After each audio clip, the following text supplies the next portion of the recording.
Hello students, today I am going to discuss on the topic absolute dating method.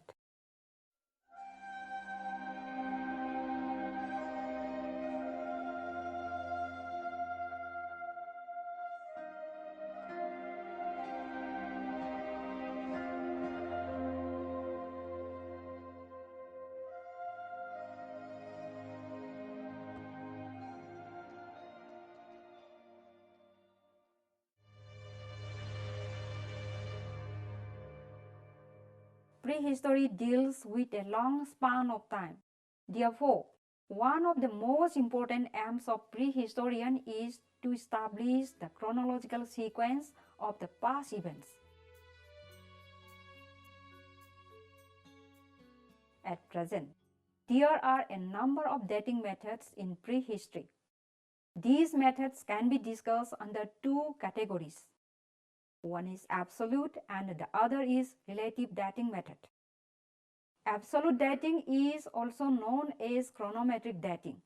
It is primarily sought to facilitate time sequence in terms of years. It provides the actual time span by a site sequence with close approximation. Absolute dating usually demands high technology laboratory and hence it is costly. It also demands the help of sciences like geophysics, geochemistry, astronomy, nuclear physics, etc.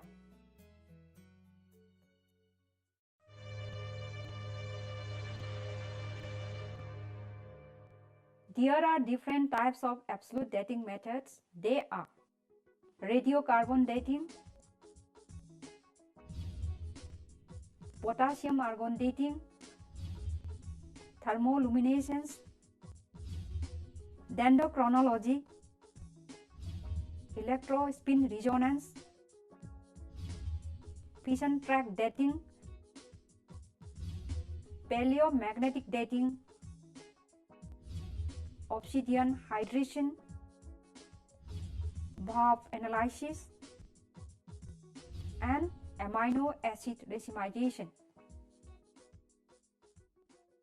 However, in our discussion today, we will be talking about only two types of dating, that is radiocarbon dating and potassium argon dating. Now come to the radiocarbon dating method. Radiocarbon dating or C14 method has revolutionized the study of archaeology during 1940s. Developed by Willard F. Libby and a team of scientists at the University of Chicago.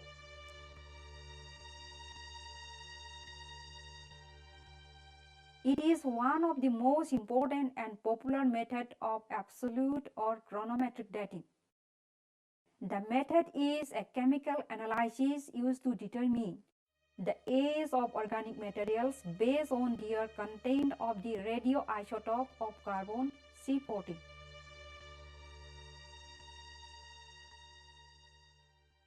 The basic principle of the method is that cosmic rays produce neutrons in the atmosphere. Say, for example, cosmic rays.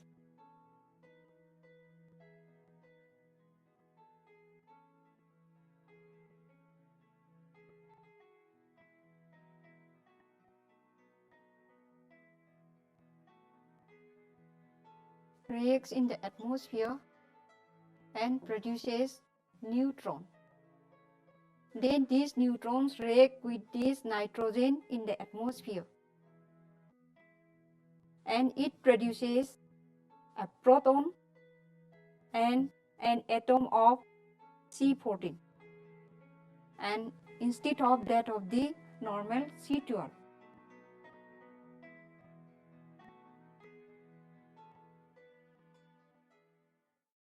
It subsequently evolved into the most powerful method of dating late Pleistocene and Holocene artifacts and geologic events up to about 50,000 years.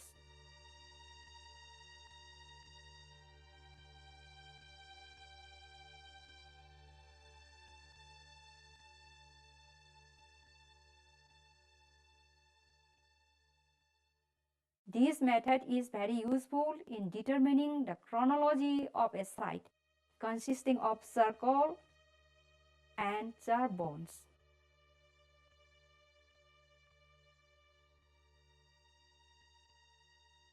Chemically, carbon-14 seems to behave exactly as ordinary non-radioactive carbon C12. Therefore, like C12, the C14 atoms readily mix with the oxygen in the Earth's atmosphere and produce radioactive carbon dioxide, C14O2. This carbon dioxide is absorbed by plant life in the normal way. Herbivores eat the plants and carnivores eat the herbivores.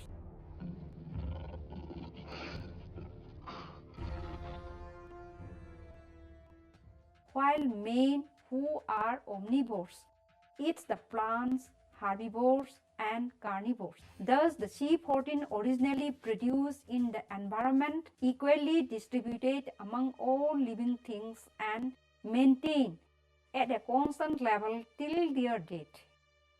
As long as a matter is living, it continues to receive C12 and C14 atoms in a constant proportion.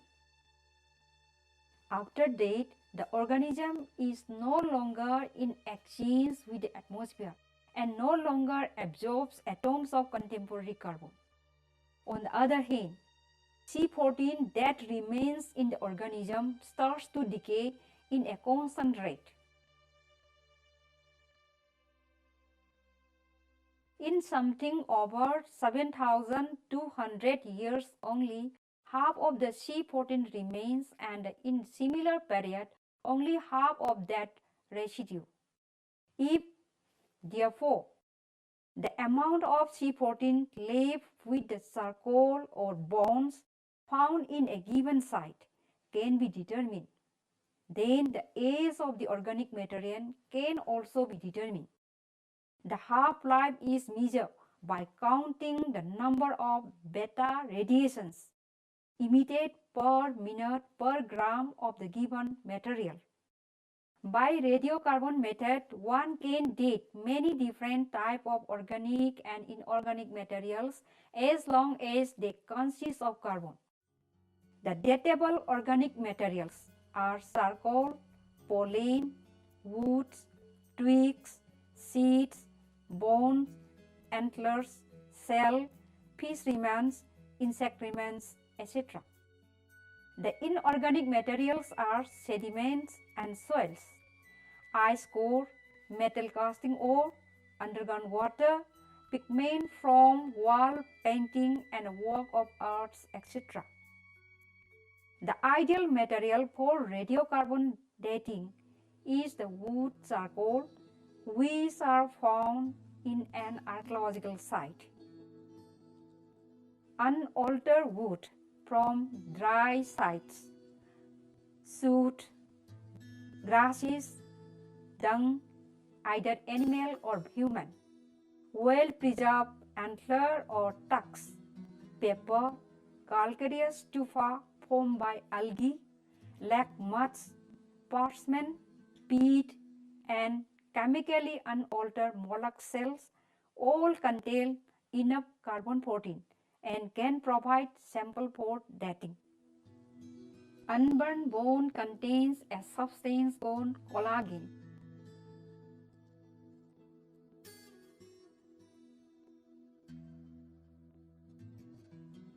Which is rich in carbon, and these can be extracted and dated. The amount of sample requirement for radiocarbon dating is different in different laboratories. For example, in a laboratory at Cambridge, the recommended sample requirements are as follows: charcoal, I to 12 grams, wood, 10 to 30 grams, shell, 30 to 100 grams, peat, 10 to 25 grams, bones, 20 to 100 grams, etc. While selecting a sample for dating, the important thing to be noted is that it has to be taken with great care in order to not to contaminate with more recent material.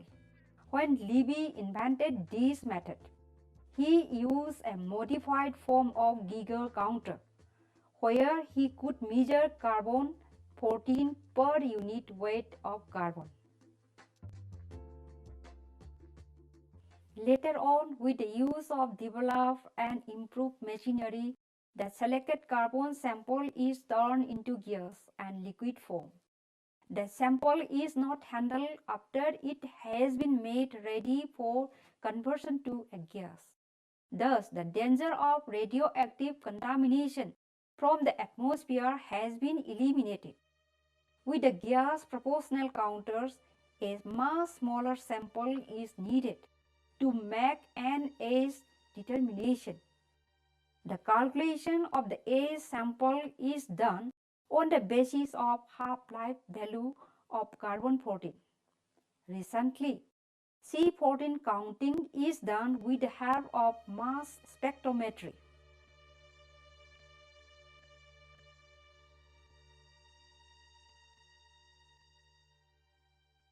With the original methods, the effective range of radiocarbon dating was about 30,000 years. With the more modern system, 50,000 years is the practical limit. But for samples of great importance, an elaborate, expensive, and time-consuming process of isotopic enrichment can be carried out that will enable the scientists to ascertain the age of material as old as 70,000 years. The dates derived from such samples are, however, not absolute in terms of years. They simply indicate an interval of time within which the actual age most probably lies. This is expressed in terms of a date which is midway in this interval, with the limits indicated by a plus or minus probable error. Thus, a typical C14 date might read plus minus 8,300 plus 300 years BP. This means that the date of the given specimen lies between 8,600 to 8,000 years before present. Using the radiocarbon method as source of objective information, archaeologists are able to build stone age chronologies as well as establish the primary chronocultural boundaries. Now let's come to the advantages and disadvantages of radiocarbon dating method. The main advantages of the carbon-14 method are fourfold. Firstly, it gives us the absolute chronology. Secondly, the material for dating is generally available in archaeological sites. Thirdly, the method is low cost. And lastly, readily accessible facilities.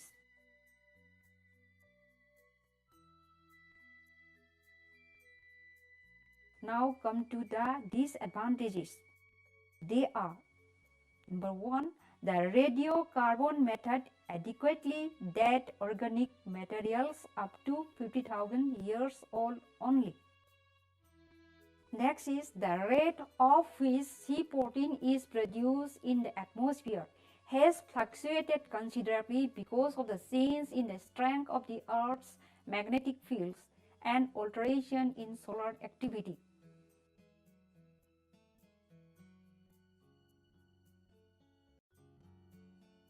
Thirdly, the materials dated by C14 typically quite porous, that is, easily contaminated by old or young carbon.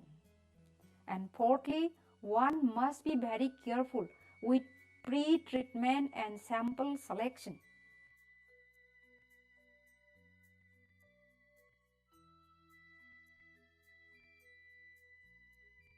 Lastly, the radiocarbon dates are expressed in BP and are accompanied by a statistical margin of error, which corresponds to the measurement of a random phenomenon.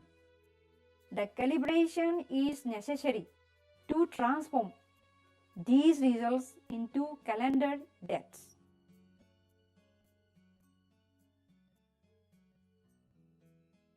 The radiocarbon dating method has proved itself useful when the laboratory uses all possible care and the archaeologist supplies material that has been collected with proper methods.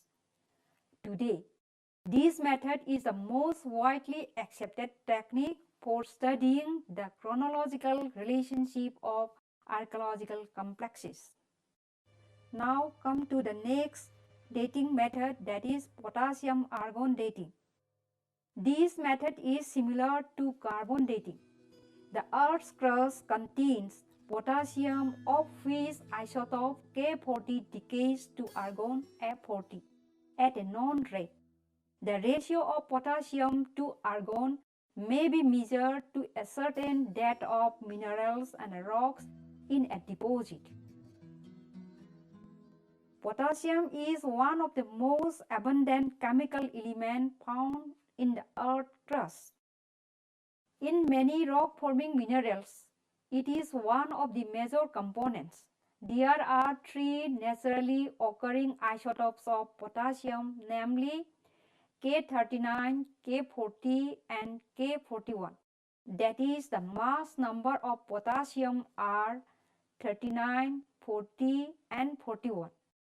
It is found that 88.8% of potassium K40 decays to calcium Ca40.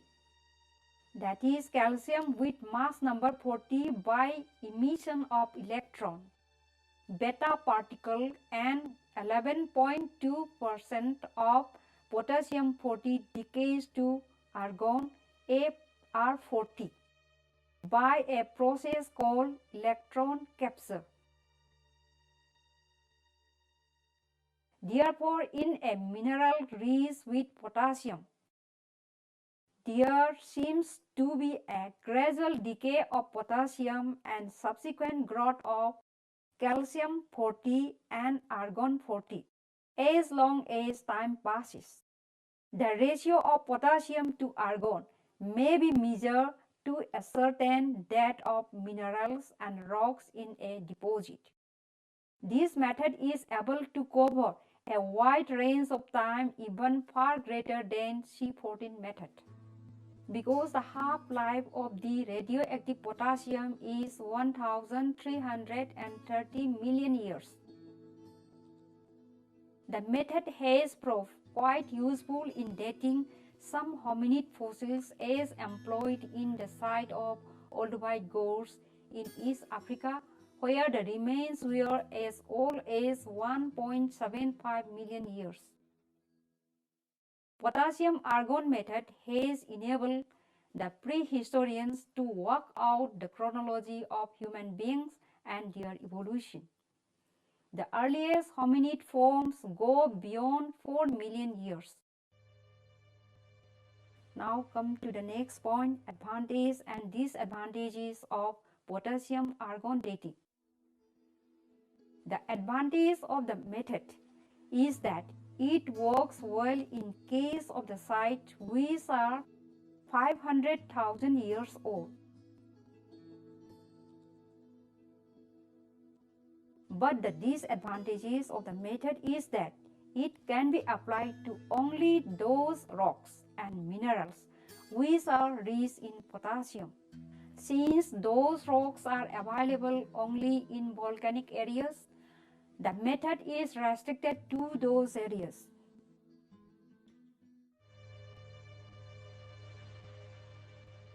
The method which helps to determine that of a specimen in terms of years and thereby an unit of time associated with the event is known as absolute dates. There are various types of absolute dating techniques evolved during 1940s onwards. Carbon dating and potassium argon dating are two important absolute dating techniques. With the radiocarbon dating, the remnant radioactive carbon present in an organic or inorganic material found in archaeological sites can be measured. Potassium argon dating method is based on the principle that potassium present in rock or minerals decay in a constant rate to argon, which can be measured. Carbon dating can be dated up to 70,000 years, while potassium dating can date up to millions of years old specimens. Out of the two methods, carbon dating is much more widely applicable method.